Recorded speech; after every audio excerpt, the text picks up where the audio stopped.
여러분 여호수아에 보면요, 여호수아서에 보면 이스라엘 백성들이 광야 40년을 다 지나고 요단강을 건널 때 하나님께서 그들이 믿음의 발을 내딛었을 때에 요단강을 좌우로 갈라주시고 마른 땅을 건너게 하셔서 그 축복의 땅, 약속의 땅으로 들어오게 하셨습니다.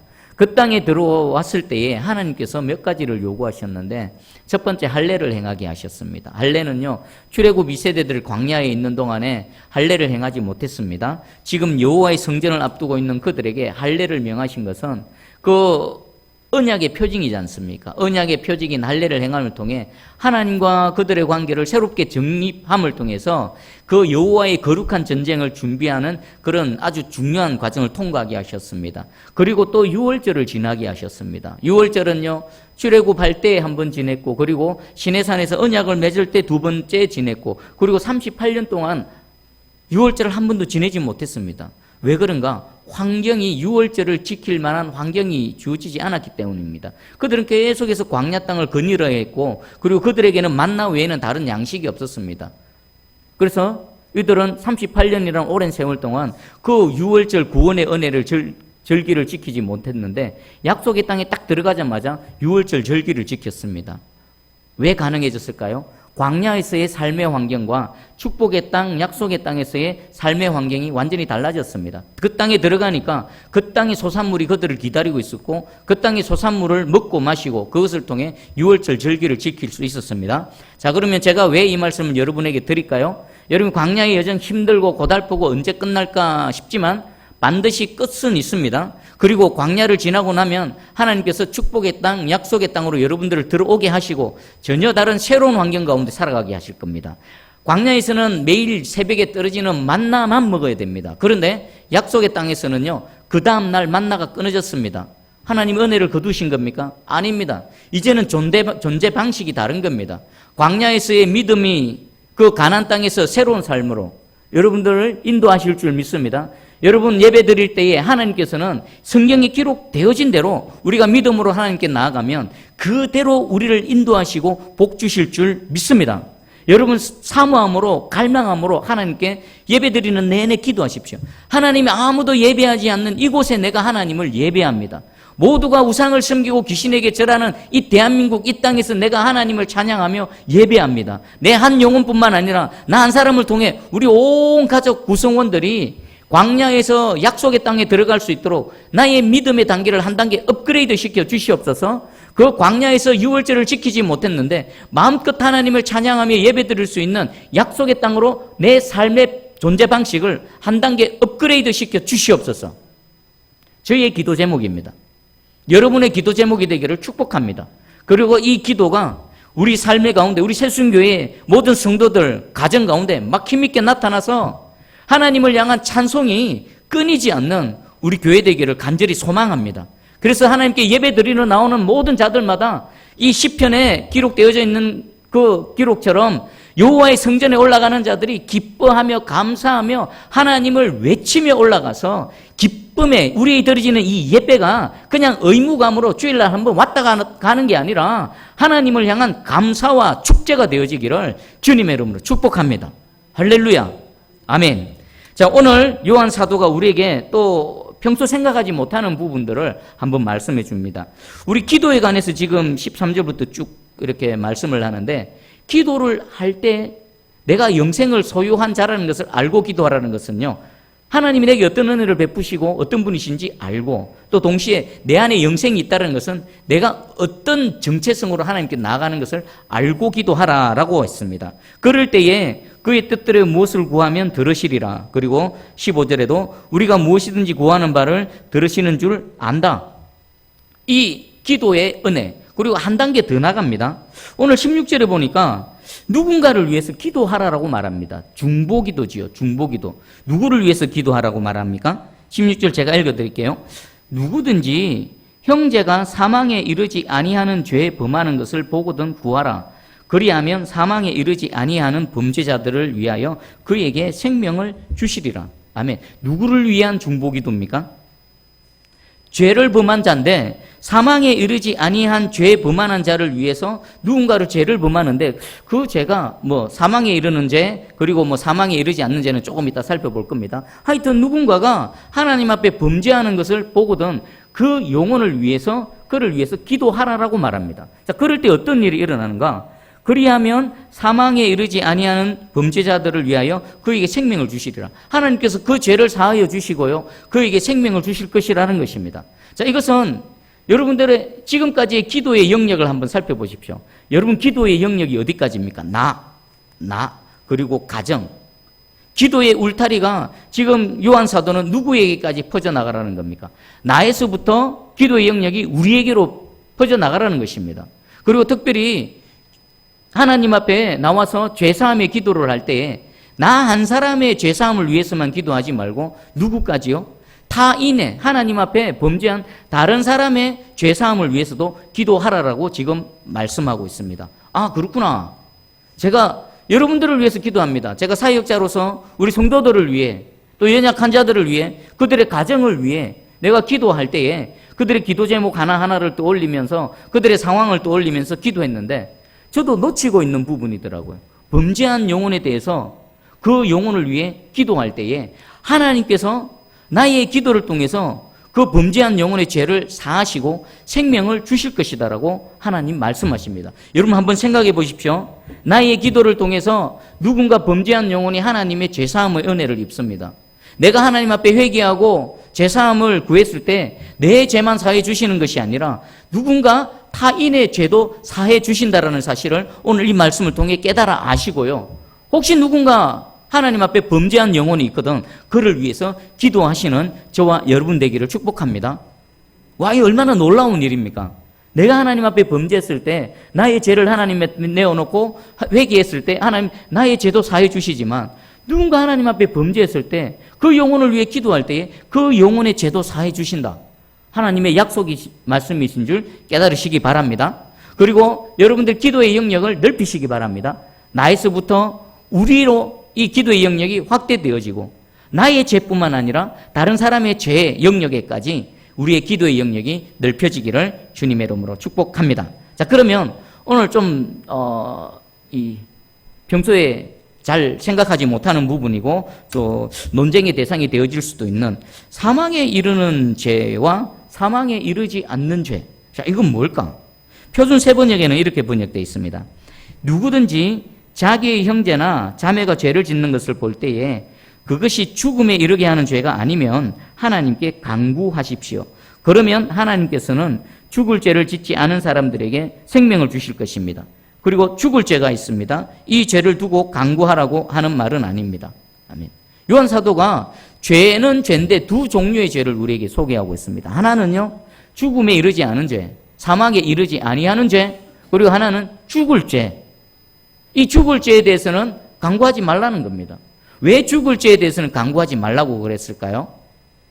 하나님 앞에서 이 죽을 죄에 해당되어지면 이것은 달리 표현하면요, 우리가 회개하고 하나님께 용서를 구했을 때 용서받을 죄가 있고 용서받지 못할 죄가 있다는 것을 오늘 성경이 말씀해 주십니다. 그럼 용서받지 못할 죄를 범한 영혼을 위해서는 기도하지 말라는 것은 기도해봐야 소용이 있다 없답니까? 없기 때문입니다. 이 하나님 앞에 용서받지 못할 죄를 범한 자, 죽을 죄를 범한 자는 그를 위해서 간구하지 말라는 것은 간구해봐야 효과가 없기 때문에 그를 위해 기도하지 말고 하나님 앞에 죄는 죄인데 죽을 죄가 아닌 자, 이들을 위해서는 기도하라라고 말합니다. 그러면 우리에게 중요한 질문입니다. 사망에 이르는 죄는 뭐고 사망에 이르지 않는 죄는 무엇인가? 이것을 정확하게 알아야 됩니다. 자, 죄는 똑같습니다. 모든 죄는 똑같습니다. 하나님과 우리 사이를 가로막고 그 죄 가운데 계속 머물러 있으면요, 반드시 그 죄의 싹인 사망의 결과를 우리에게 주어집니다. 그런데 그 죄 중에서도 죽을 죄가 있고 죽지 않을 죄가 있다랍니다. 그럼 죽지 않을 죄는 하나님 앞에 회개하면 용서함 받을 수 있는 죄가 있고, 이 죽을 죄는 하나님 앞에 아무리 용서를 구해봐야 용서받지 못할 죄가 있다는 겁니다. 자, 구약과 신약을 통해서 한번 살펴보겠습니다. 사망에 이르는 죄, 그 구약에서는요, 여호와를 회방하고 여호와 이름을 모독하는 죄입니다. 대표적으로 민수기 15장 30절 31절입니다. 본토인이든지 타국인이든지 고의로 무엇을 범하면 누구나 여호와를 비방하는 자니 그의 백성 중에서 끊어질 것이라. 그런 사람은 여호와의 말씀을 멸시하고 그의 명령을 파괴하였은즉 그의 죄악이 자기에게로 돌아가서 온전히 끊어지리라. 아멘. 하나님이 용서받지 못할 죄를 구약에서 한 말씀 우리에게 소개시켜주고 있습니다. 무엇입니까? 고의로 무엇을 범한다는 겁니다. 고의로 무엇을 범하는 자. 고의는 뭡니까? 부지불식간에 모르고 나도 모르게 실수로가 아니라 명백하게 그것이 하나님 앞에 범죄인 줄 알면서도 일부러 그 죄를 범해버리는 것입니다. 하나님께서는 거기에 대해서 어떻게 평가하시는가? 그런 사람은 여호와의 말씀을 멸시한다. 여호와의 말씀을 멸시하는 것은요, 그 말씀하신 여호와 하나님을 멸시하는 겁니다. 하나님께서는요, 자신을 멸시하는 자는 용서하지 않으십니다. 그리고 그의 명령을 파괴하였다. 고의로 무엇을 범해서 고의로 하나님께 대적하고 대항하고 하나님의 이름을 망령되게 하나님의 영광을 가리는 자들에 대해서는요, 하나님께서 용서하지 않으실 것이라는 것입니다. 사실요, 왜 이 사람이 용서 못 받을까요? 한번 논리적으로 생각해 보십시다. 고의로 하나님의 말씀을 범하고 하나님 앞에 범죄한 자가 하나님 앞에 겸손한 마음으로 통해 자복하는 심령으로 회개할 리가 있을까요? 없을까요? 회개 안 합니다. 끝까지 대항합니다. 끝까지 대적합니다.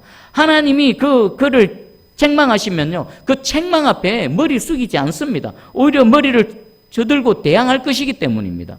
왜 이 사람이 하나님의 용서받지 못합니까? 용서를 구하지 않기 때문에, 그런 심령의 상태이기 때문에, 그런 교만한 자이기 때문에 하나님께 회개를 하지 않고 회개하지 않음을 통해서 이 사람은 영원한 멸망으로 처하게 되어진다는 것입니다. 그리고 신약에서는요, 우리 예수님께서 성령을 해방하는 죄라고 말씀하십니다. 마태복음 12장 31절입니다. 그러므로 내가 너희에게 이르노니 사람에 대한 모든 죄와 모독은 사함을 얻되 성령을 모독하는 것은 사하심을 얻지 못하겠고. 아멘. 우리 예수님이 말씀하시는 겁니다. 사람이 사람에게 죄를 짓습니다. 사람이 사람에게 뭔가를 잘못합니다.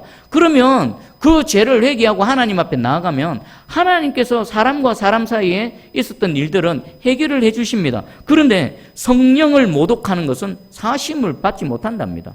하나님을 향해서 모독하는 것에 대해서는 마치 민수기 15장 30절 31절과 마찬가지입니다. 성령을 모독하고 성령을 회박한다. 거기에 대해서는 사심을 얻지 못한다는 겁니다. 어떤 상황에서 이 말씀을 하셨을까요? 예수님이 가시는 곳마다 복음을 전하며 또 병자들을 치유하시고 또 귀신들을 쫓아내십니다. 그 모습을 본 이 바리새인과 서기관들, 대제사장들, 예수님을 대적하는 자들은요, 그것에 대해서 어떻게 했습니까? 그 은혜를 입은 사람들은 어떻게 고백합니까? 하나님의 영광이로다. 저 예수를 통해서 하나님의 그 권능이 나타났도다 라고 하면서 하나님께 영광을 올려드립니다. 그러면 이 모든 일들은 누구를 통해 일어난 겁니까?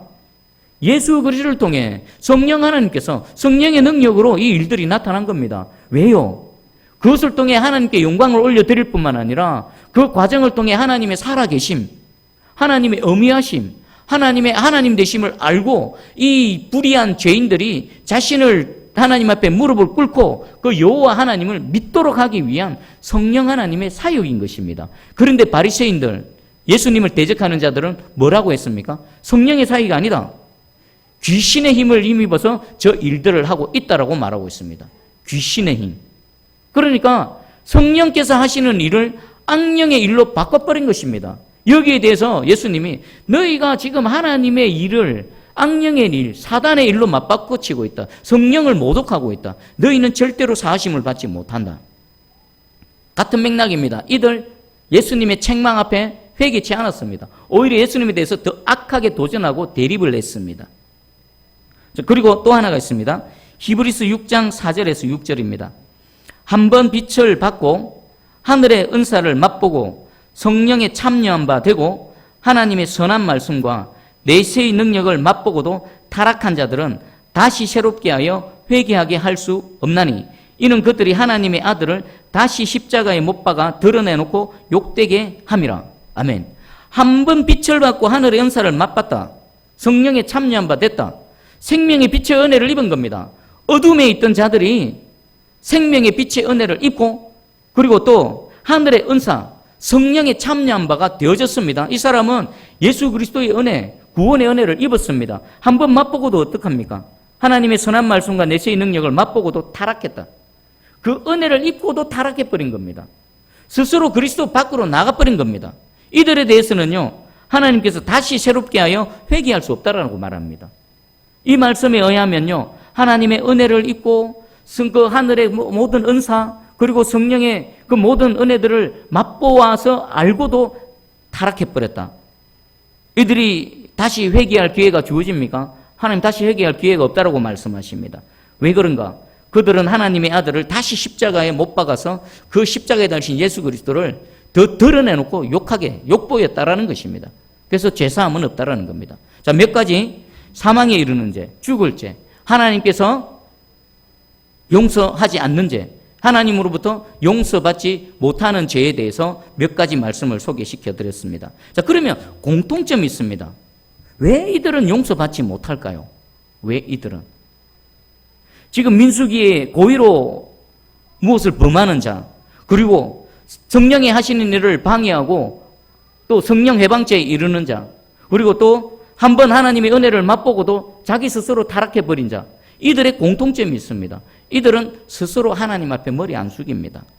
이 교만한, 이 내 안에 있는 교만한 이 자아가 하나님의 말씀 앞에 절대로 무릎 꿇지 않을 거기 때문에 이들은요, 용서를 해야 하나님이 용서를 해 주시죠. 이런 자들은요, 절대로 하나님 앞에 진심으로 참된 회개를 하지 않습니다. 그것을 통해서 하나님으로부터 용서함을 받지 못합니다. 지금 그래서 요한 사도는요, 이런 자들에 대해서는 그 죄사함의 기도를 하지 말라. 해봤자 그들은 효과가 없다. 왜? 하나님 앞에 진정으로 참된 회개의 기도를 하지 않기 때문에 스스로 그 기회를 차버린다. 그래서 기도하지 말라는 것입니다. 대신 누구를 위해서는 기도하라고요? 여기에 해당되지 않는 사람들. 사람과 사람 사이 우리가 뭐 서로 마음 상하게 하거나 또 하나님 말씀의 계명에 어겨서 누군가의 손해를 주고 이런 일들이 있지 않겠습니까? 그런 일들에 대해서는 그들을 위해서 중보기도하라라고 말하고 있습니다. 자, 그러면 요한 사도는요, 이 사망에 이르는 죄를 누구를 염두에 두고 말했을까요? 초대교회에 있었던 그 이단 사상가, 이단들을 염두에 두고 얘기한 겁니다. 이들이 한 일이 뭘까요? 한마디로 표현하면요, 성령 회방죄입니다. 성령 회방죄. 여러분, 성령님께서 하시는 일이 뭡니까? 하나님께서 하시는 일이 뭡니까? 그 아들을 보내시고 그 아들을 통해서 여러 가지 권능을 행하시고 또 말씀을 주시고 말씀 가운데 능력으로 일하시는 이 모든 것들의 궁극적인 목적은 죽은 자들 가운데 새 생명을 주기 위한 것이죠. 죽은 자들이 말씀을 듣고 살아나고 하나님의 영광을 보고 하나님을 알고 하나님 앞에 무릎 꿇고 주께로 돌아오게 하는 이 일, 성령의 사역이 이 일입니다. 그런데 성령 해방죄는요, 하나님의 사역을 방해하는 겁니다. 첫 번째 어떤 방해가 있을까요? 자신을 향해서 방해하는 겁니다.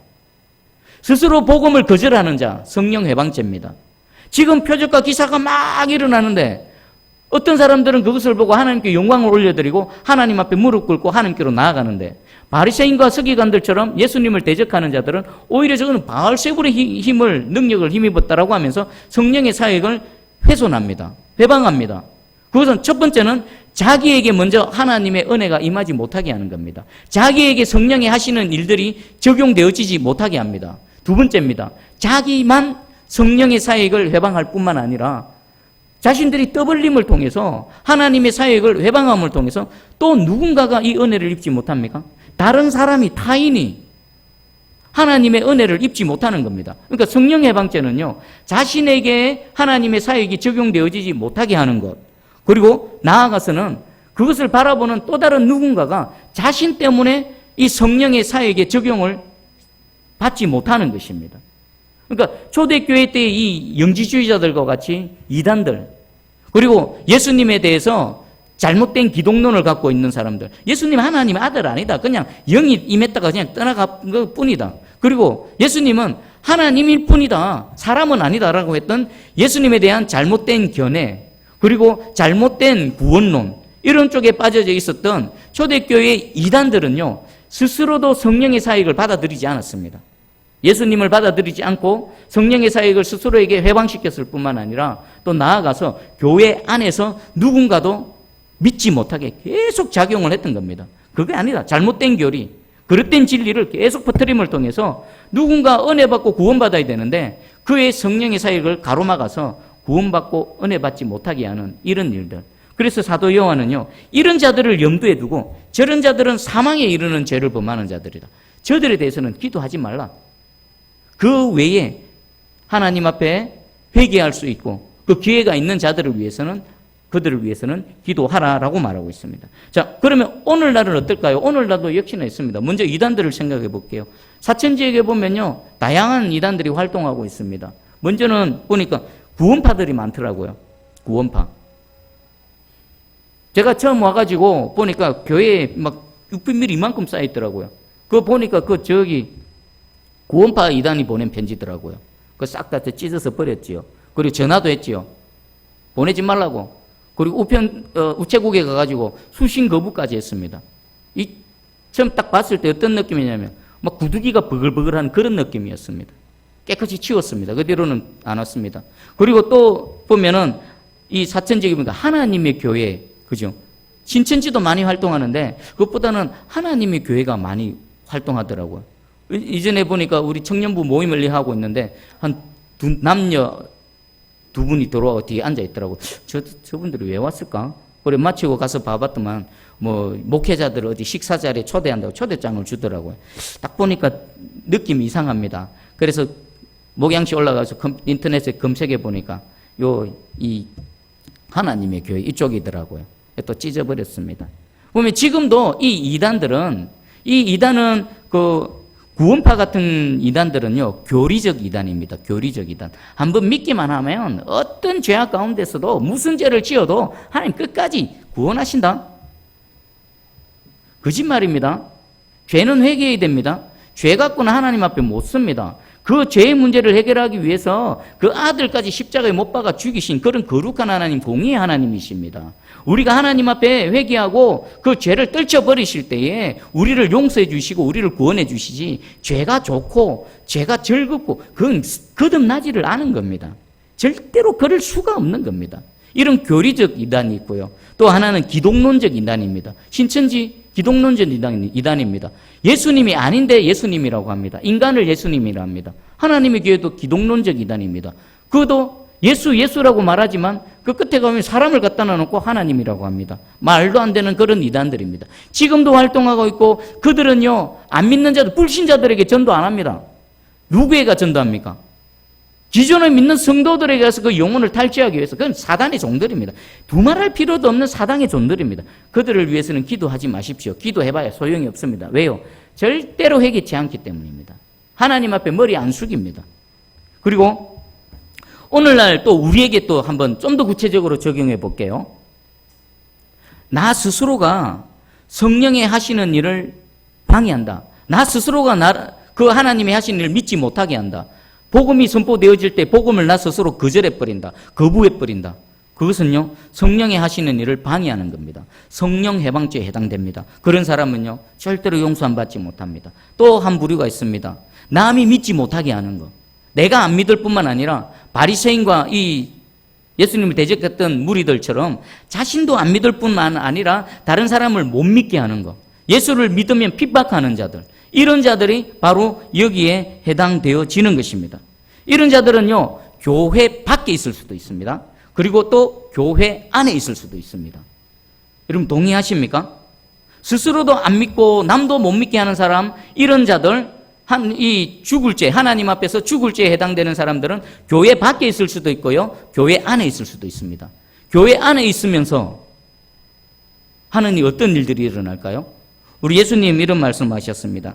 마태복음 18장 6절에 누구든지 나를 믿는 이 작은 자 중 하나를 실족하게 하면 차라리 연자맷돌이 그 목에 달려서 깊은 바다에 빠뜨려지는 것이 나으니라. 이건 우리 모두에게 해당되어지는 겁니다. 나도 모르게, 나도 부지불식간에 이런 일들이 내가 의도하지 않게 내 본심하고는 상관없이 이런 일들이 얼마든지 일어날 수 있거든요. 그렇지 않습니까? 내 부주의한 말 한마디, 내 동작 하나하나 때문에 누군가가 마음이 상하고 누군가가 실족하고 그리스도께 붙어 있어야 될 영혼이 그리스도에게서 떨어져 나가버린다. 이런 일들은요, 아마 오늘도 있고 예전에는 모든 교회 가운데 이런 일들이 일어날 겁니다. 제가 김해에서 사역을 할 때에 참 말하기가 뭐한데 관리 집사님이 계셨습니다. 이분은 참 거칩니다. 입이 거칠고요. 통제가 불가능합니다. 담임 목사님도 어찌하지 못합니다. 열받으면 담임 목사고 뭐가 없이 막 왈왈거리고, 좀 이런 표현이 뭐하지, 개가 짖듯이 막 달라들고 대들고. 그래서 저는 이렇게 한낱 부교육자인 저는 뭐로 보이겠습니까? 무슨 일이 있으면요, 그게 마음에 상처가 되더라고요. 교회 직원이고, 그리고 이 질서상 부교육자의 어떤 권위 아래 들어가야 되는데 수만 틀리면 막 앞뒤 안 가리고 대들더라고요. 그게 참 마음이 상했습니다. 제가 그 교회를 그만둬야 되겠다는 게 그분 때문이었습니다. 야, 여기 있어가지고 안 되겠구나. 못 있겠구나.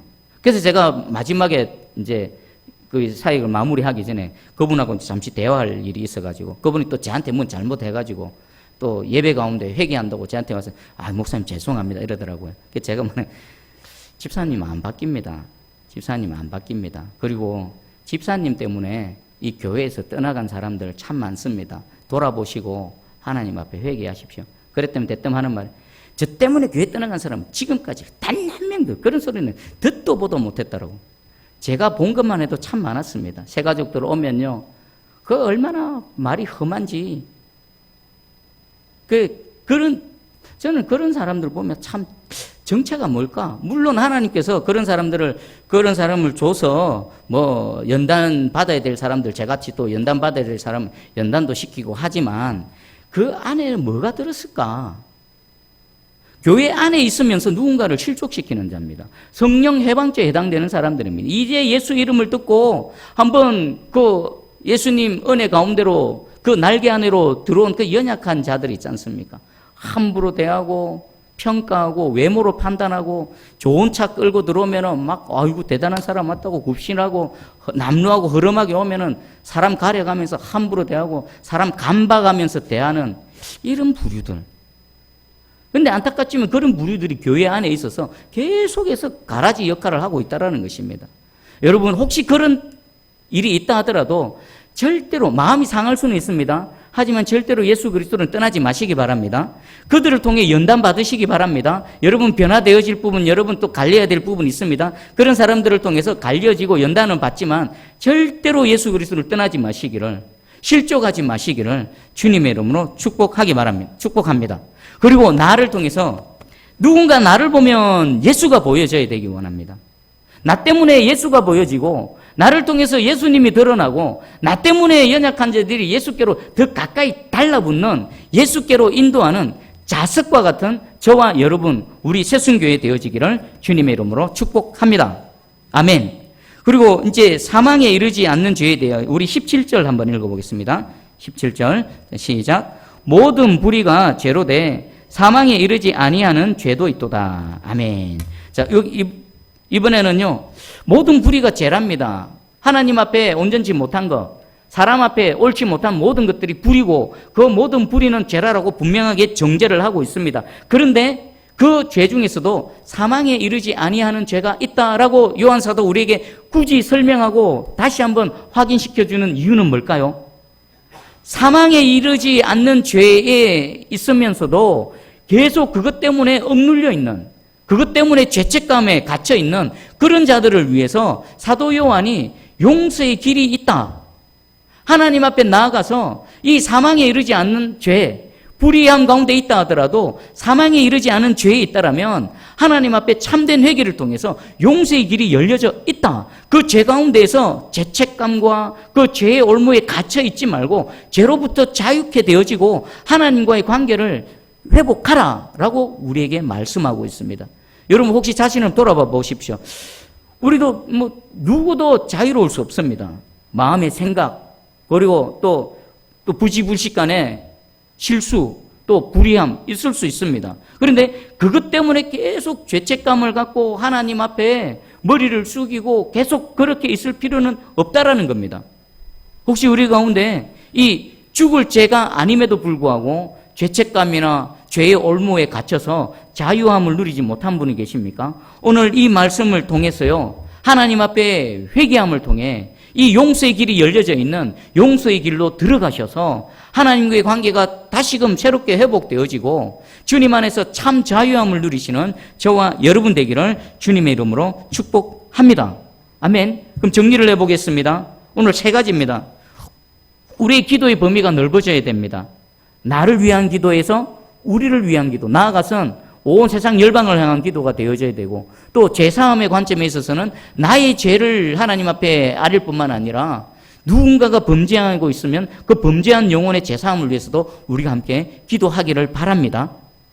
그럴 때 여러분 기도 때문에 누군가가 새로운 은혜를 입는다, 새 생명을 얻게 되어진다, 얼마나 놀라운 일입니까? 여기서는 몰라도 저 주님 품에 가서는요, 하늘의 별과 같이 우리 눈앞에 펼쳐질 줄 믿습니다. 그리고 3번째, 사망에 이르는 죄와 사망에 이르지 않은 죄가 있습니다. 사망에 이르는 죄는요, 성령 해방죄입니다. 성령님께서 하시는 일을 방해하는 겁니다. 성령님께서 하시는 일은 구원하는 일입니다.